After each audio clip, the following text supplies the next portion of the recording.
ठीक है, चलो सीधे अंदर कूदें। हम मानवता की कुछ पहली कहानियों के बारे में बात करने जा रहे हैं, और ये कहानियां शब्दों से नहीं बल्कि चित्रों के साथ बताई गई हैं।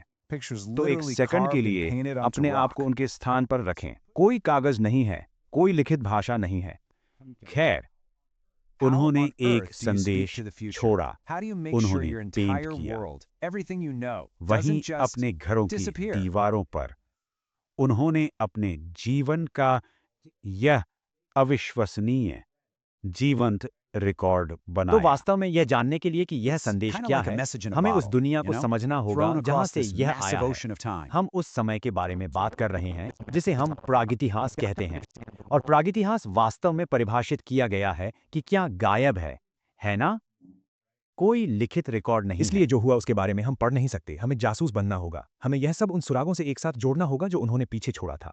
आप जानते हैं, पुराने उपकरण, हड्डियां, और शायद सबसे महत्वपूर्ण उनकी कला जैसी चीजें, ये पेंटिंग्स, ये सिर्फ सुंदर तस्वीरें नहीं हैं, वे सभी इरादों और उद्देश्यों के लिए ऐतिहासिक दस्तावेज हैं। और यह पता चला है इन प्राचीन दस्तावेजों के सबसे अविश्वसनीय पुस्तकालयों में से एक, शायद पूरी दुनिया में सबसे शानदार, भारत के केंद्र में। हम कुछ स्क्रिबल्स वाली कुछ गुफाओं के बारे में बात नहीं कर रहे हैं। इस जगह का विशाल पैमाना, यह सिर्फ दिमाग को झकझोर देने वाला है। ठीक है, तो आपको यह समझने के लिए कि हम किसके साथ काम कर रहे हैं, साइट स्वयं 10 वर्ग किलोमीटर में फैली हुई और है। इसे प्राप्त करें। उन 800 में से उनमें से 500 के अंदर पेंटिंग है।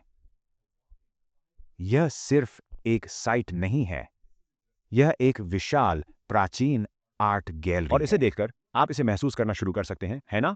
यह उन बड़ी संख्याओं को वास्तविक महसूस कराता है। यह एक ऐसी दुनिया का प्रवेश द्वार है जो समय के साथ जमी हुई है, और हमें पुरातत्वविद वी.एस. वॉकेनकर को चिल्लाना होगा, जिन्होंने 50 के दशक के अंत में इस अविश्वसनीय जगह की खोज की थी। आपको आश्चर्य होगा कि उन्होंने वास्तव में क्या चित्रित किया था। उनके लिए इतना महत्वपूर्ण क्या था कि उन्हें इसे सभी को देखने के लिए अपनी दीवारों पर लगाना पड़ा। खैर, लगभग सब कुछ। उन्होंने अपने जीवन को चित्रित किया। यह किसी प्रकार की अमूर्त, समझने में कठिन कला नहीं है। यह उनकी दुनिया को दर्शाने वाला दर्पण है। आप इन महाकाव्य शिकार दृश्यों को देखते हैं, आप लोगों को नाचते और संगीत बनाते हुए देखते हैं, घोड़ों और हाथियों पर सवार होते हैं, यहाँ तक कि शहद इकट्ठा करने जैसी रोजमर्रा की चीजें भी देखते हैं। यह उनके पूरे समाज के एक स्नैपशॉट की और तरह यदि है। आप बारीकी से देखें तो कला वास्तव में दो विशाल विषयों पर उबलती है। एक तरफ आपके पास जानवर हैं, अविश्वसनीय जीव जिनके साथ वे रहते थे, शिकार करते थे और शायद पूजनीय थे। फिर दूसरी तरफ आपके पास लोग हैं, आपके पास उनका समुदाय है। मानव आकृतियां लगभग हमेशा एक साथ दिखाई जाती हैं। आप जानते हैं, यह वास्तव में घर चलाता है कि वे सामाजिक बंधन कितने महत्वपूर्ण थे। ठीक है, इसे देखें, यह एक अलग साइट से है जिसे लाकुदियार कहा जाता है, और मेरा मतलब है, उसे देखो, यह इतना आसान है, लेकिन यह इतना शक्तिशाली है ना? बस हाथ पकड़े हुए लोगों की एक पंक्ति, नाचना।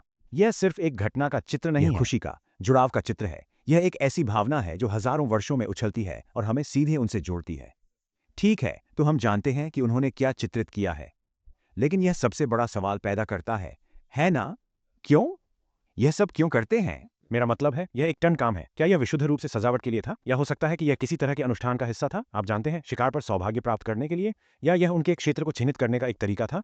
यह कहने जैसा है, अरे यह हमारा स्थान है। यह बच्चों को सिखाने का एक तरीका भी हो सकता था, जैसे कि जीने के तरीके पर एक दृश्य पाठ्यपुस्तक। लेकिन एक और विचार है, और यह थोड़ा अधिक व्यक्तिगत है। क्या होगा अगर यह एक डायरी की तरह था?